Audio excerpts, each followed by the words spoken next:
Join me today as I continue our Through the Decades series on the best science fiction and fantasy television over the years. I'm talking the 2000s today, and I've got a special guest coming.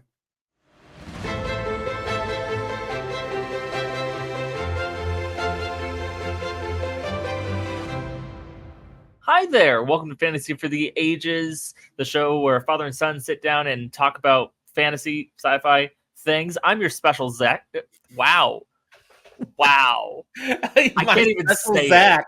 it. I am your special Zach. I'm very special. No, I'm the special guest today. That's it. Hi, it's all. me. I'm Jim, the father of this show. As you know, Zach and I do Fantasy for the Ages, or if this is your first time here, you didn't know that yet. I'm humorously saying Zach is my special guest because he doesn't appear on all of the episodes, and this is the first of this series that he's here for because he was finally alive. Yeah, we're making a trend of I don't actually get to exist or enjoy things that came out before I existed, apparently. I only have valid opinions about things that I was alive for. Now, of course, that's not true. You are all welcome to enjoy media of all sorts that came out before your birth. It's true. Just ask my preschool teachers. They'll tell you all about how I talked about Star Trek, the original series. Star Trek nerd in preschool. Yes. Good stories. Good times. Means I was raising him right. But yeah, today we're going to do the 2000s. The best of science fiction and fantasy television from that first decade of the 21st century. This is my top 10 list. Mm-hmm. Zach will have a chance to riff off of what I share, give his feedback, his thoughts, and at the end, we'll see if there's anything else that comes to mind that he's like, wasn't that in the 2000s that I didn't mention? Now, I'm going to throw a fun little disclaimer out here and just let everyone know, when it comes to televised entertainment, I'm not always looking for the most quality things. This is probably where my guilty pleasures shine through the most. So I'm okay with trash content for my sci-fi fantasy things. Now, I did not go with just what did I like, although that influences my list. I really critically try to think, what do I think is genuinely the best SFF content from these decades? So you won't find necessarily trashy content here, but Zach is free to share that he would have put trash on his top 10 at the end. Interesting question, because I just want to make sure I have this right. Are we going with when the show originated or the seasons of the show from that decade? That is a great question. And I've allowed it to be kind of loosey-goosey. If it appeared in this decade, it can be on the list. It might have started in the previous decade, or it might just start. I've had some where, okay, it started in the final year of the decade, but most of it was in the next decade. But if I felt it made an impact on this particular decade, I can include the show in it. And some shows have appeared on more than one decade's list. So if we were just talking shows like in general or procedurals, then like Law and Order SVU would be in 3 separate lists kind of thing. Right? They're on season 26 right now. Yeah, that one, man, your mother and I watched it years ago. We fell off the wagon from it a long time ago. But yeah, it's still going. It really is. But what about just the 2000s? Well, let's get to the list here. And as people have probably gotten used to, I can never just do 10. There's too many great shows in these decades. So I have 3 honorable mentions. Dishonorable mentions. They didn't make the list. No, these are honorable. We'll save dishonorable for a different decade where I do have one that I'm going to put in that way, but not here. These are just great shows. Things that others will say, really, they should have been top 10. But I've got other things I pushed on the top 10. My first honorable mention is Heroes, airing from 2006 to 2010. A sci-fi drama that follows ordinary people who discover they have extraordinary abilities, such as teleportation, time travel, telepathy. They can fly! As they grapple with their powers, they become entangled in a larger battle to save the world from catastrophic events. Remember? Save the cheerleader. Save the world. Yeah, this is a show that, like, if it had been just the one season and then got canceled or something, tragic and might have made the top 10 list. It does kind of fall off. The first couple seasons are pretty good and were a total pop phenomenon. I mean, everybody was talking about Heroes when it came out. But yeah, after the first couple seasons, and that dings it. That's why I definitely can't make my top 10. But initially, what a smash hit. And kind of launched the careers of a few people who were on this show. I mean, Definitely Hayden one of Panettiere, the wow, earliest things we saw. A couple of things. Also, Zachary Quinto. right? Uh, Who most of the first season we never actually saw. We just he was saw looming. his finger involved. Yeah, it was quite the show. Well done. Honorable mention 2 is Eureka. I Airing loved that It show. was a fun show. It aired from 2006 to 2012, a sci-fi dramedy. It's set in a secretive small town populated by brilliant scientists working on cutting-edge technologies. The series follows U.S. Marshal Jack Carter, who becomes the town sheriff. He's not one of the geniuses. He's the one that must deal with the quirky inventions and dangerous experiments that often go awry. Yeah, it was popcorn theater. It was a fun show to watch. It never really got deep. And I know we watched it as a family, quite a few of those episodes. Did we? I know I went through and watched more of it on my own. That was I don't think one of I the ever earliest that I really watched Yeah, all I of. don't think I ever finished it. I really enjoyed it. It might actually make my top 10 for this decade. Okay. I felt it was worth a shout out. Honorable mention 3 is on here because if I didn't say something about it, people would come at us. Firefly, which Yeah. was only on 2002 to 2003. It had a very short run. It's a space western following Captain Malcolm Reynolds and his ragtag crew aboard the spaceship Serenity as they navigate life on the fringes of a dystopian future galaxy, taking on odd jobs, legal, sometimes not, while evading the authoritarian alliance. The series blends adventure, humor, and drama, exploring themes of freedom, loyalty, and survival in a lawless universe. Now, this show, while it didn't really grab enough people to hang on, I mean, got canceled after just one season. Mm-hmm. It has built up a massive cult following. And that happened actually pretty quick after cancellation. People were like, what? What? So that the massive fan base that suddenly came out of nowhere is why just 2 years later there was a movie.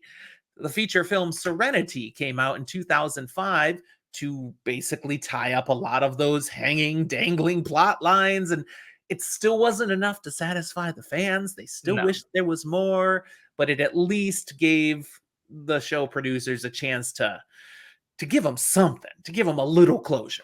Definitely a show that some people, it's their ride or die. Some people don't really get why they think it's overhyped. I very much did enjoy it. And I think the studios bungled that one. They fumbled. Now, it's not in my top 10 because I'm not one of those that was like, oh, Firefly. It was like, it was all right. It was fine. It wasn't to die for me, but there's nothing wrong with it. And definitely the honorable mention. But now we roll into the ones that I felt are top 10 worthy. And Let's get our meat and potatoes. starting at the bottom, Star Trek Voyager, which is mostly a show in the 90s, but it didn't finish until 2001. So the last 2 seasons are here in this, and the last 2 seasons are actually fantastic. So, repeat appearance. It was the 5th spot in the 90s. But in this final couple seasons, we've got the crew making significant strides toward their journey home. Spoilers for Voyager if you haven't watched this here. They're encountering increasingly complex challenges, including intense confrontations with the Borg and the enigmatic species 8472. The series culminates in a thrilling finale. I mean, one of the best, with Captain Janeway leading a daring mission into Borg space and ultimately securing Voyager's return to Earth after 7 years in the Delta Quadrant. So they nailed the ending of this show, and it squeaks in, therefore, at number 10. So here's the problem for me. I know I've seen this entire show, start to end. It's one of the Star Treks that I don't remember a single thing about almost. Like broad strokes, and that's it. It was not memorable for me. It didn't stand out. It wasn't, you weren't the audience, I guess, when you watched it. I don't know why. It just didn't resonate. No, it's a good one for me. So, yeah, makes it onto 2 lists. Star Trek The Next Generation made it onto two lists as well, the 80s and the 90s, but it was done by the time we get to this one. And, and Star Trek Voyager was the last Star Trek we saw then besides movies until Star Trek Discovery came out, which might show up on some future list. We'll see about that.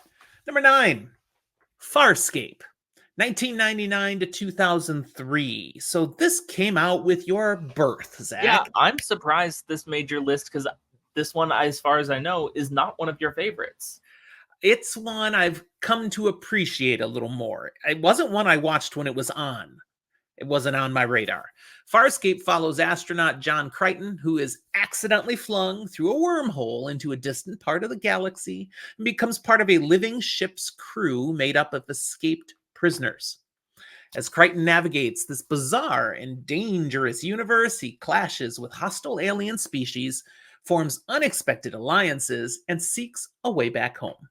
The series is known for its imaginative world building, blending humor, drama, and elaborate puppet-based creatures, which were created by the Jim Henson Company, the Muppets, Now, it's really driven by the interactions amongst the characters, including those puppets.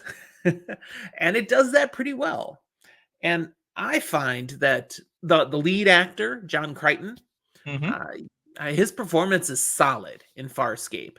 Ben Browder is the actor's name. I think it was his performance here that launches him over to Stargate SG-1 for its final 2 seasons, which occurred after this was done. He's one of those actors that encapsulates sci-fi from this decade for me. Hands down. Yeah, I won't argue that at all. So Farscape, would that be top 10 for you? Maybe near the bottom-ish. There's definitely a lot more from this decade in more of the paranormal vibe that probably hits my top 10. Well, speaking of that, number 8 for me is Angel. 1999 to 2004 it aired. This follows the vampire with a soul, Angel, as he moves to Los Angeles and establishes a detective agency to help the helpless while seeking redemption for his past sins.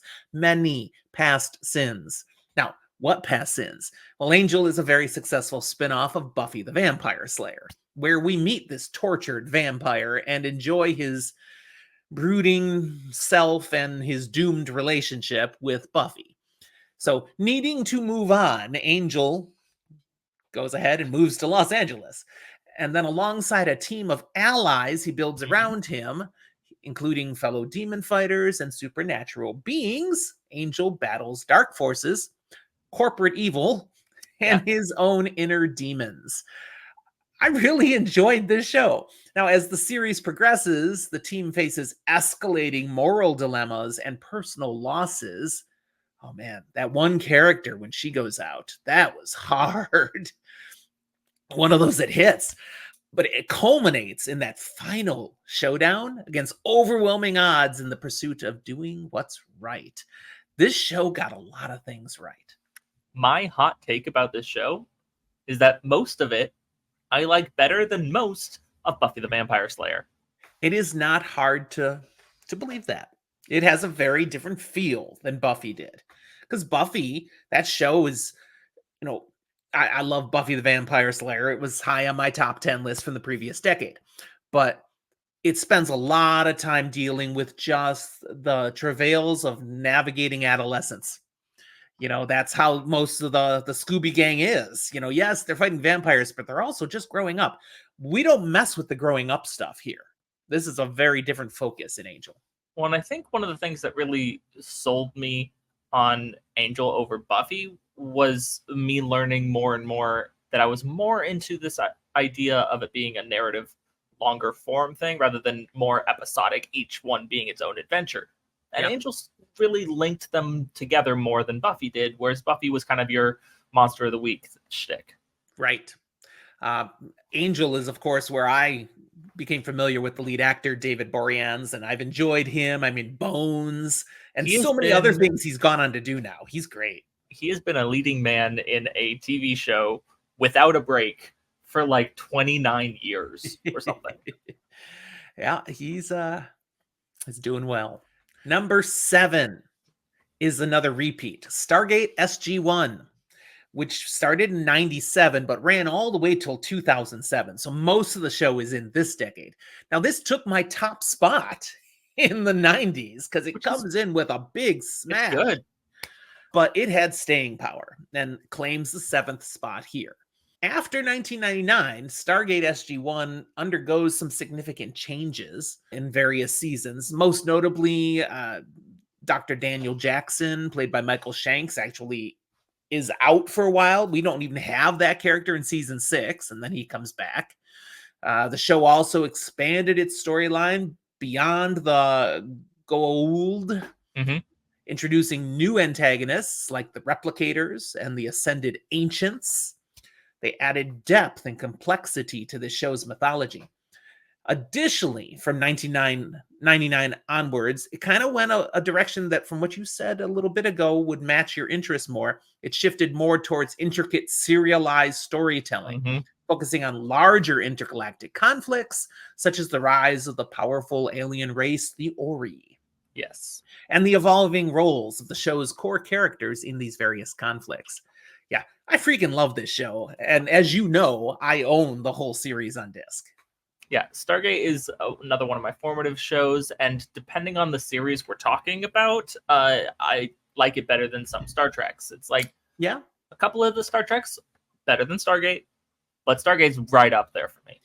Oh, no, totally. Star Trek The Next Generation, love that. All the other Star Treks come behind Stargate SG-1. Yeah, no doubt. All right, number 6.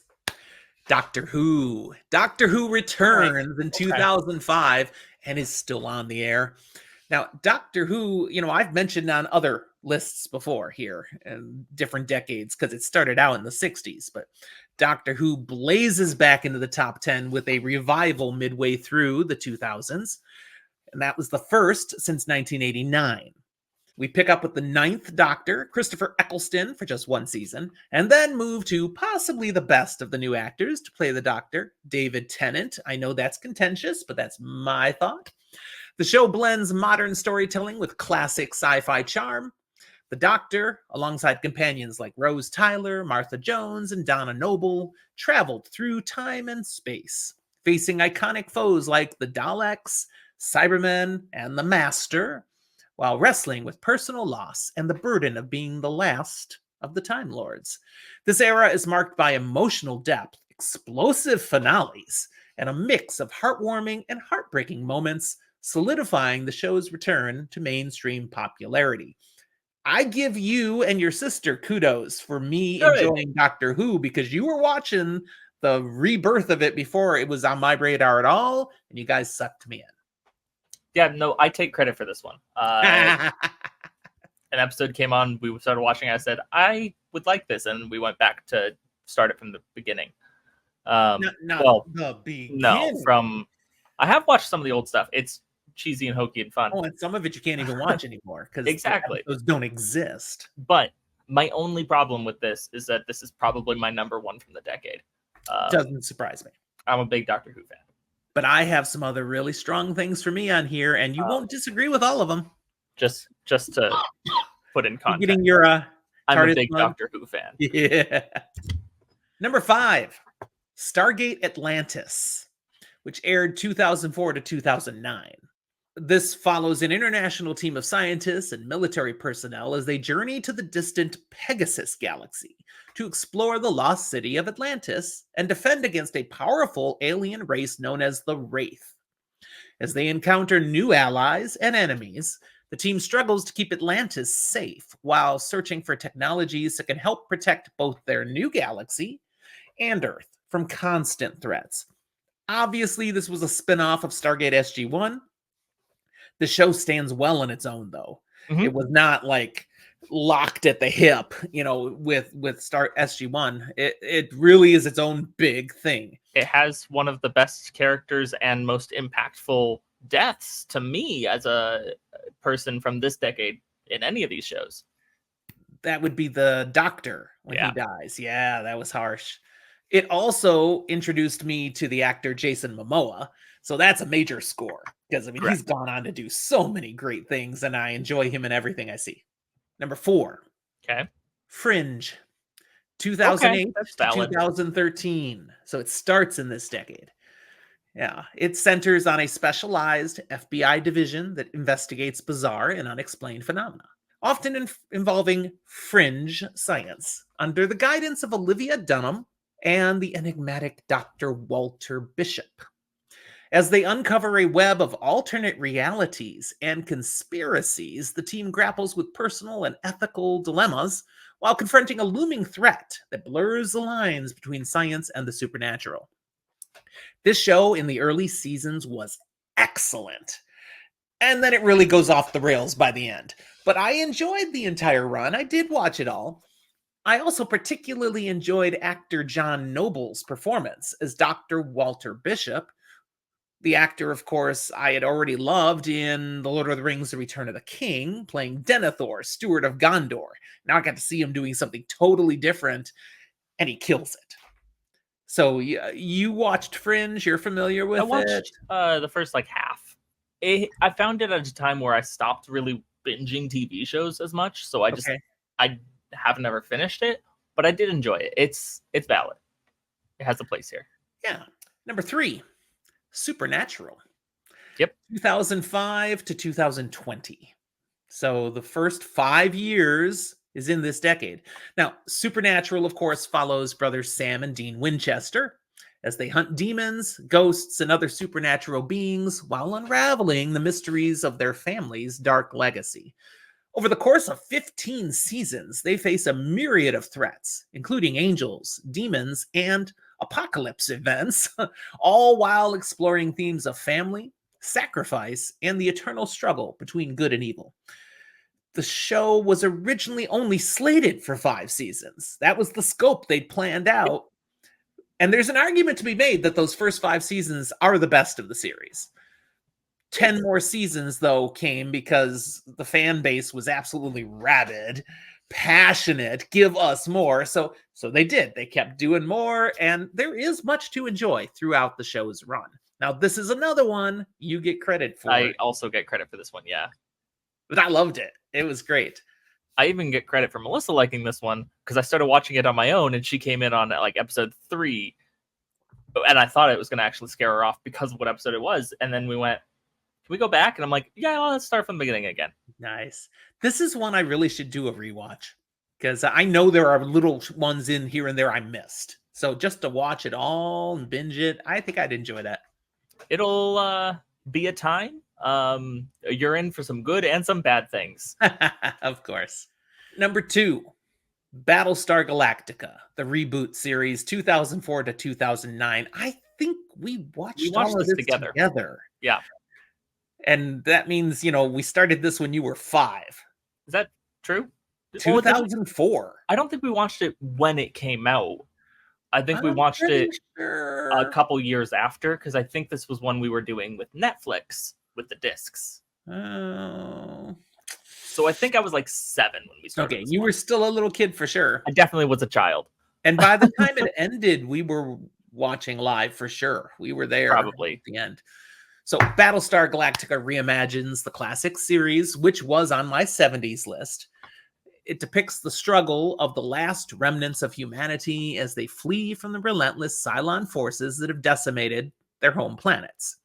As they search for a new home, the survivors aboard the Galactica confront moral dilemmas, complex relationships, and the quest for survival amidst a backdrop of political intrigue and existential threats. This show is gritty, intense, and so far beyond the original Battlestar Galactica of the 70s. It's like comparing The Wizard of Oz to Game of Thrones as similar because they're both fantasy stories. It's like, no, these shows share a name and a basic premise, but yeah, this next reboot was incredible. The original, I give respect to it, doesn't make any of my top 10 lists regardless of the decade. This one belongs on the top 10. Nice. The last one, I have to admit, it's one I hadn't thought of in a while, but as I was reviewing the shows from the decade, I'm like, oh no, this has to be number 1. How do I not put this as number 1? Lost, 2004 to 2010. I'm gonna guess. Wow, see, you just didn't live this one the way I did. I wasn't an adult Yeah. really enjoying it, and so I came into Lost late. It was fine. I know I It wasn't watched my this live, thing. and so this started when you were 5. Yeah, this one wasn't my thing. You weren't old enough I've to gone back and appreciate this tried, show. and it's one where I feel like if you experienced it as it came out, it was amazing. But if you're looking back on it, it's not as good, Yeah, especially if you know anything about it. I would go with that. I would think that's great, but I lived the phenomenon that was Lost, and it just sits there as iconic. Of course, Lost follows the survivors of Oceanic Flight 815 who crash land on a mysterious island filled with supernatural occurrences and a host of enigmatic inhabitants. As they grapple with their pasts and attempt to find rescue, the survivors form complex relationships and confront various challenges, including the island's strange powers and the enigmatic others. The series intricately weaves together character backstories and overarching mysteries, ultimately exploring themes of fate, free will, and redemption. The story was, at the time, one of those rare pop phenomenons that nearly everyone was talking about this show. Mhm. Did you see the last episode? And having conversations. What does this mean? What's going to happen next? It was intense, and no one missed an episode if it could be helped. Of course, near the second or third to last season, there was a writer's strike, and we all missed some episodes because of that. And that definitely hurt the finish of Lost. But oh well, water under the bridge. I would say nothing made a bigger impact on entertainment of the 2000s than Lost. I think Lost's biggest issue was that they so publicly for so long said, no, no, it's not what you are all guessing it is. It's not what you're all guessing it is. And then at the end, they revealed, no, it was always what you were always guessing what it was. We were trying to lead you wrong, but you had it right the whole time. It was like, Not everybody was okay. guessing that. Not everybody. That's my top 10 list here. Okay. Anything come to mind for you from this decade that I did not give any love to? Yeah, I mean, there's a couple of things that like start right at the end, but really go through the next decade. So I'm going to leave those out for now. Okay, okay, because they One might of come the up. which technically that applies to this as well, but I do think it belongs in this conversation. I just don't know if you've seen it. I'll be Okay. honest. Did you ever watch True Blood? No, no. And I saw that was here in this decade. I'm like, I don't even think that was my kind of show, really. So, If no. it was your kind of show, absolutely a top 10 show for you. But I was like, I don't think you've seen it. I don't think it's your favorite. I don't think it's in your top 10. Exactly. But hey, someone out here watching is probably like, yes, thank you, Zach. True Blood. And then I just want to throw out a honorable / dishonorable mention. Let me check, make sure that it is this decade. I'm sure it was because I've watched it. Yeah, because we talk about this series sometimes. It's one that I have not read. I will never read because I got enough from the show and I don't care for the author. The show is The Legend of the Seeker. Absolute That was trash. this decade, huh? Okay. But 2008, it's fine. It definitely gave me everything I needed to know about that series. All right. So there you go. Our first dishonorable mention. Well, let us know your thoughts now, people. Use the comment box to share what you think of the ones that made it on the list, as well as what you would have put there that's totally missing. We just love to hear your thoughts. And while you're thinking about putting thoughts down there, don't forget to like, subscribe if you haven't done yet, and hit that notification bell so you won't miss the other episodes that are still to come. Any last words, Zach? Nope. All right. Thanks for watching, everyone. We'll talk to you next time.